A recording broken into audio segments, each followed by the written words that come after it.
Hello and welcome to this month's drawing tutorial. This month we're going to tackle the portrait of a young girl with the added difficulty of having sand on her face and wet hair. So I'm going to get started with a grid around the outside of my reference photo and a corresponding grid around the outside of a square that I've drawn on my drawing paper that has the same proportions as my reference material. Make a semi-grid around your reference material by using a paper frame on the outside, and then measure the width, divide that into equal portions. I usually do at least 4, and do the same thing on the length or the height of the picture. And then whatever you choose, whether it's 4ths or 5ths or 6ths, etc., make those same markings on the outside of your drawing paper. This partial grid is going to help you to lay out the drawing both quickly and accurately. So let's get started with that now. I'll use a charcoal pencil and I'll start laying it out.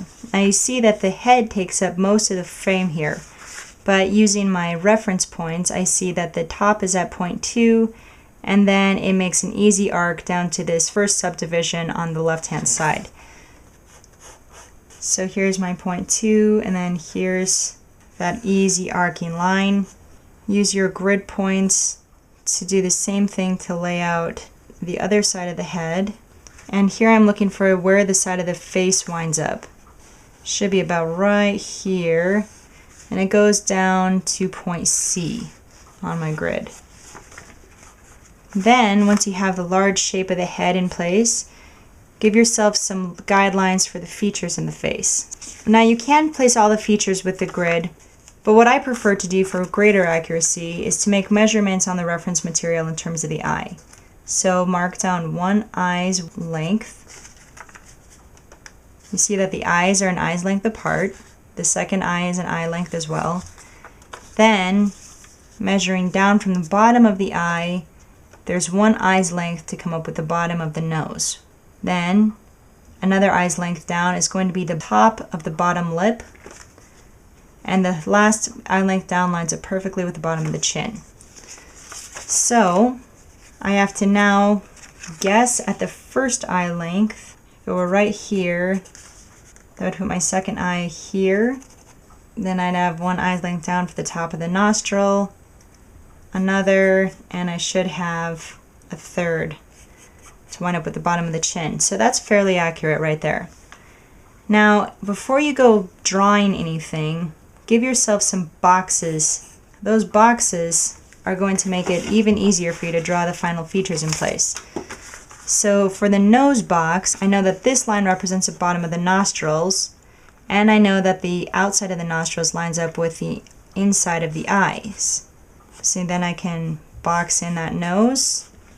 If this is the top of the lower lip, then I can box in the size of the mouth, also using my eyes for guidelines because it's usually the center of the eye that lines up with the corner of the mouth. I'll go back to my grid to place approximately where those eyebrows are going to go. And once I have the eyebrows placed, it's going to be even easier to place the shape of the hair because these wet strands go down about to the eyebrows, a little bit over. So I can just sort of messily sketch in that hair. Not too many details at this point though, because you know that you're going to need to make changes. Now once those features are sketched in, then I can more accurately go in and reshape these features. So her eyes are small and sort of squinty.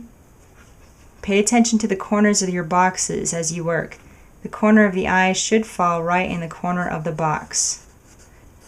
Now I'll sketch in the shape of one nostril, edge of the nose here, and then really roughly get the impression of this mouth. And then as you push it farther along, you start to add the details in one big step. So I've pushed it up to this sketchy stage for everything. My next step is then going to be to erase my guidelines and then start to hone these individual shapes, paying very close attention to what the picture looks like and trying to make my drawing look just like that. Now I'm going to move on to stage 2, which is to add the shading. So to start the shading step, put down some paper to protect your hand, protect the picture from your hand, and then tilt the board so that you can shade in a comfortable motion back and forth, just like this, and just gradually add some tone. You're not scribbling, and you're trying to keep the tone very, very even. And I'm just going to fill in the tone over all of the face until I have this nice, even base tone of charcoal over everything except the eyes and the teeth. Now, with the tone in place, you can move on to step 2, blending. Get a chamois cloth or a piece of white felt, find a clean spot and wrap it around your forefinger. Then use your finger and using small circle strokes like this, blend that tone together. Now, I'm going to have to go back and strengthen some of those lines that got lost. So I can just do that with quick little indications here and there. Don't press too hard though, you don't want lines on the face. And once I have this base tone in place, I can go back with the same pencil and deliver some darker shadows using the same method as before. And wherever there are shadows that attach to each other, even if they span over multiple features, I put down that shadow shape as one big shape. So here by the side of the nose, there's a shadow that goes down the cheek, and then that shadow continues into the lips, and I have some lip pigment color here as well.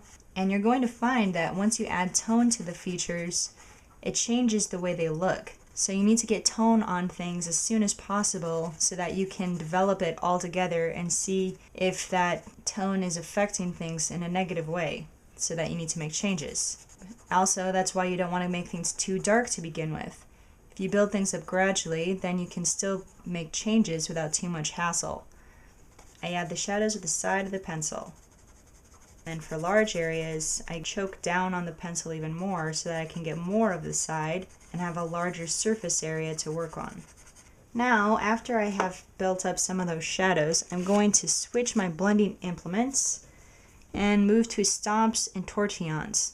Use the largest stomp that you can for the area, and then circle stroke around again, like this, and blend those shadow shapes smooth, so that you're blending into the rest of the tone of the face. And then when you get to smaller areas like inside the eye, you can downgrade and go to a smaller one. Don't worry about those little fiddly shapes to begin with though. Get the large shadow shapes blended first. I'm keeping the contours of those shapes in mind as I blend. So on the ball of the nose, I circle around it to help make it stick out as a round thing. And see how I don't just stop on one feature and get it pushed up really far. I'm going from feature to feature, blending and adding another layer of realism as I go. I'm just getting a base tone on the lips here. I'm not worried about the details of the cracks in the lips and things like that. Those details are going to come later. First, get the skin tone and the shadows on the skin correct. I also want to add some more of the hair though before we go too much farther, because the hair really changes the shape of the face. So I'm going to add the clumps of the shapes of the hair. I'm using the eyebrows to guide how long they should be and follow the direction of the hair growth as you draw them. I'm also going to add some darks in the mouth at this point, because the darks will change the shape there just like they do anywhere else in the face. Then blend those darks with a small stomp. You'll have better luck making the mouth look accurate. And so on and so forth until the entire face has this level of shadows worked up on it. Alright, that first pass of blending is done. Now we have to bump up the contrasts and push it farther. Just get out that trusty charcoal pencil and start to bump up the darkest places. I'm going to use some little circle strokes to add some tone to the bottom of the lip. I'll do that same thing to add some tone to the bottom of the bottom lip, and to darken up those eyes even more, and also to add some dark eyelashes. And then I'll also go in with my little stomp and blend those small areas. And I'm going to start to add the speckles of sand. when you have something in high detail that's a lot of fussy work like sand, what you can do is just sort of blah over a big bunch of it like this, circle, circle, circle, circle. I don't see any individual sands in that group, but if I take my time and I add 1 or 2 perfect speckles around the outside and a few on the inside here, then the eye will see this entire area as sandy. I don't have to speckle, speckle, speckle, speckle, speckle 200 times to do it. Now I'm going to start adding some hair. This hair is straight and it's wet, so it's also quite dark. So what I'm going to do is draw the 2 strands that make out the outer line of the hair clump, and then sort of fill it in with some straight strands like this. Always follow the growth of the hair and the hair pattern. And if you do it right, you shouldn't have to go over the hair more than once. I like to establish my shadows first and then fill in with the lighter strands. Now you might need to blend a little bit too, and the blending will develop a 3rd color, which is the light body color of the hair. I have the drawing pushed up a little bit further now, and I wanted to come back and show you how you can add some more final details. So it's just a lot of the same sort of moves here. I'm still adding some tone to the hair. I can also take my kneaded eraser, mash out a blade, and then scrape out some tiny hairs that go over the opposite direction of the hair growth. I can do similar work moving down into the mouth.